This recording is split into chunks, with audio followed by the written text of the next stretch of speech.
सभी व्यंग प्रेमी साथियों को मेरा नमस्कार। जैसा कि आप जानते हैं, आजकल शब्द वीणा चैनल पर व्यंग वाचन की श्रृंखला जुग जुग जीवे व्यंगकार प्रसारित हो रही है। इसके अंतर्गत आज हम ले रहे हैं सुविख्यात व्यंग लेखिका डॉक्टर स्नेहलता पाठक जी का व्यंग। शीर्षक है त्रासदी व्यंग लेखिका के पति की।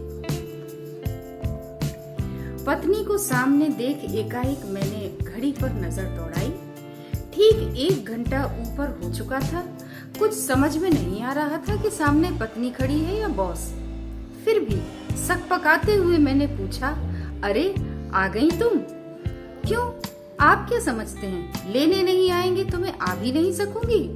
पत्नी ने पर्स पटकते हुए कहा, मैं एक व्यंगकार हूँ। व्यंगकार को अपना स्टेटस खुद बनाना चाहिए। ऐसा नहीं कि बातें तीर कमान सी और दिल दीवार में चिपकी छिपकली सा। हमेशा चिपके रहना अच्छा लगता है क्या? अरे रे, गुस्सा क्यों कर रही हो? मैं तो बस आ ही रहा था कि तुम्हारे अल्लू बल्लू रोने लगे। बस इन्हीं को बहला रहा था कि तुम आ गई। मैंने बहुत ही सहज भाव से कहा। मेरी सहजता से चिढ़कर वे बोली, क्या कहा आपने? तुम्हारे अल्लू बल्लू? यानी कि सिर्फ मेरे अल्लू बल्लू, तुम्हारे नहीं? अरे मैं कहती हूँ एक दिन दाल भात बना के खिला दिया तो मेरे तेरे की बात होने लगी। पत्नी ने मुंह पर पानी का छींटा मारते हुए कहा, देखते नहीं बाजू वाली कमल्ली को? आए दिन किटी पार्टी में जाती रहती है, पर वाह रे उसके पति कितने प्यार से बच्चों की सेवा करते हैं। और एक आप हैं कि रोज बच्चों के पीछे कुछ न कुछ सुनाते ही रहते हैं। गृह युद्ध बढ़ता ही चला जा रहा था। उसे निशर्त टालने के लहजे में मैंने उनका हाथ अपने हाथ में लेते हुए कहा, अच्छा छोड़ो इन बातों को, लो चाय पियो और बताओ कि आज की गोष्ठी कैसी रही? बहुत अच्छी रही। अब पत्नी का पारा डाउन हो चुका था। तुमने भी कोई व्यंग पढ़ा? मैंने यूं ही पूछ लिया। हाँ पढ़ा ना, पत्नी ने लड़ाते हुए पूछा। कौन सा? मैंने फिर यूं ही पूछ लिया। वही खरीदा हुआ नौकर, पत्नी ने इठलाते हुए कहा। देखा, अच्छा हुआ ना मैं तुम्हें भेजकर आया, वरना तुम तो जा ही नहीं रही थी। हमेशा कहती रहती हो वहां कोई लेडीज वेडीज तो आती नहीं, अकेली मैं 10 जेंट्सों के बीच में जाकर क्या करूंगी? मैं तो कहता हूँ क्या करना तुम्हें लेडीजों से? शोहरत कमाना है तो 4 जेंट्सों के बीच बैठना सीखो। सो तो है, अगर आप न ले जाते तो मेरा गोल्डन चांस हाथ से निकल जाता।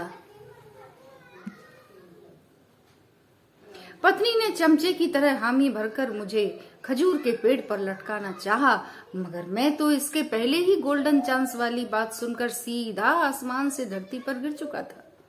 फिर भी पत्नी का मन रखने के लिए पूछ लिया, कौन सा गोल्डन चांस प्रिय? मैं समझा नहीं। यही कि मुझे कल सुबह व्यंग चकल्लस के समारोह में जाना है, लेकिन बच्चों की परीक्षा कल से शुरू हो रही है। मैं दफ्तर में रहूंगा और बच्चे घूमते नहीं फिरेंगे मोहल्ले में, खाक पढ़ाई करेंगे। लोग क्या कहेंगे? यही ना कि इनके माँ बाप को देखो, बच्चों के भविष्य की चिंता ही नहीं है। तो ठीक है, आप दफ्तर से छुट्टी ले लो। अभी तक आप ही बोलते रहते थे कि नाहक लिख लिख के पन्ने काले करती रहती हो, कोई तुम्हारा नाम तक नहीं लेता। अब जब मुझे चांस मिला तो आप सहयोग नहीं कर रहे। वो तो कहो सुभाषिनी के पति ने ऐन मौके पे रोक दिया बच्चों की वजह से, वरना मेरा नंबर कहाँ लगता? बोलो ना, मैं चली जाऊं? प्लीज हाँ कह दो ना। मेरे अच्छे पति कहते कहते उसने दोनों बाहों का हार मुझे पहना दिया। अब मैं कृतज्ञ हो गया था। शायद इसी पॉइंट पर आकर पुरुष रूपी बर्फ की चट्टान पिघलकर पानी में बदलने लगती है। मैं भी बदलने लगा। मेरी सारी शक्ति जाती रही। मैं निरुपाय होकर घुटने टेक चुका था। अपने अंदाजे तीर को निशाने पर लगा देख पत्नी ने दूसरा तीर छोड़ा।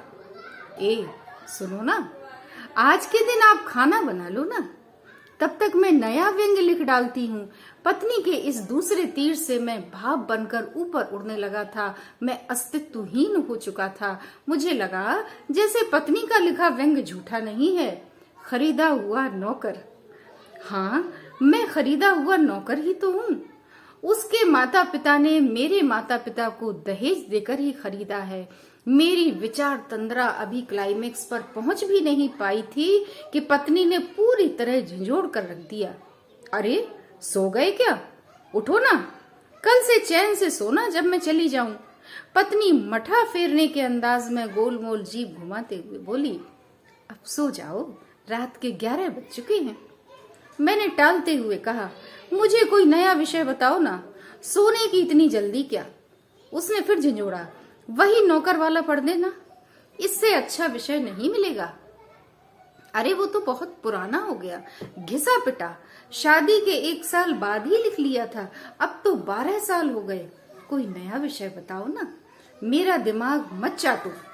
काम वही पुराना आएगा, नए के चक्कर में पड़ोगी तो पुराने से भी हाथ धो बैठोगी, समझी? वो तो मैं जानती थी कि मेरी रचना प्रक्रिया में आपने आज तक ना तो साथ दिया है ना दोगे। अच्छा तो ये अल्लू बल्लू कहाँ से आ गए? क्या इसमें भी मेरा साथ नहीं है? इस बार मेरा तीर निशाने पर लगा था, लेकिन वो मेरी तरह पिघलकर बर्फ से पानी नहीं बनी, वरन पानी से जमकर चट्टान बन चुकी थी।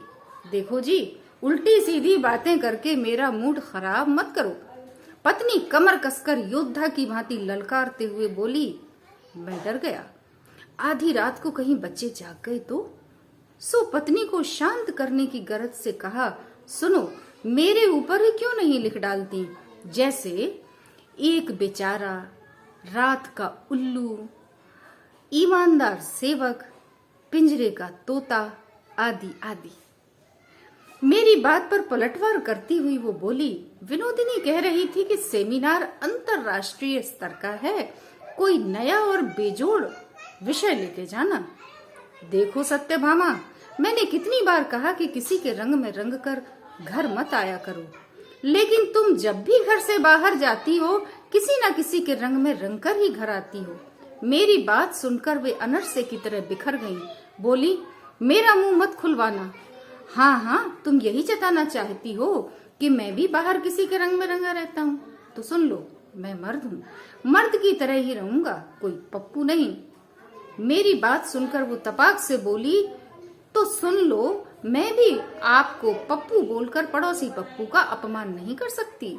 जब से उसकी पत्नी ने टोका है तब से इक्के में जुते घोड़े की तरह नाक की सीध में चलना नहीं बोलता। एक आप हैं कि आज तक नहीं सुधरे, स्कूटर चलाते समय भी इधर उधर देखना नहीं बोलते। वो तो कहो कि मैं पीछे बैठी रहती हूँ, वरना आपको तो कोई मेंढकी भी। उनकी बात पूरी भी नहीं हो पाई थी कि मैं चहक उठा। मैंने कहा, सत्यभामा, मिल गया। क्या मिल गया? मिल गया, अरे विषय मिल गया। कौन सा? जल्दी बताइए। दिल लगा मेंढकी से, एकदम लेटेस्ट रहेगा, सबसे डिफरेंट। मेरी मानो तो इसी पर लिख डालो झटपट और कर दो मेल। एकदम अंतर्राष्ट्रीय लेवल का विषय है, दुनिया की सभी पुरुष जाति पर सटीक बैठने वाला। लेकिन मैं ऐसा विषय लेकर दुनिया की तमाम सुंदर नारियों का अपमान नहीं करूंगी, कोई दूसरा विषय सुझाइए। मैंने बला टालते हुए कहा, तो फिर नेता पर ही लिख डालो, मान्यता प्राप्त विषय है। पत्नी फिर नकार गई। मैंने परेशानी जाहिर की तो बोली, अरे नेता का भी कोई भरोसा होता है, उसे भी चमचा बनते देर नहीं लगती। मैं ऐसे फिसलते चरित्र पर कैसे लिखूं? कोई स्थायी विषय हो तो बताइए। मैंने कहा, तो फिर चमचा पर ही लिख डालो, मेरा प्रिय चमचा। चमचा चमचा ही रहता है, चमचे की फितरत कभी नहीं बदलती। मेरी बात सुनते ही पत्नी प्रसन्नता से चहकी और इत्मीनान से सो गई। इधर मैं सुबह उठकर बच्चों का टिफिन तैयार करने की चिंता में तारे गिनने लगा। बहुत बहुत धन्यवाद।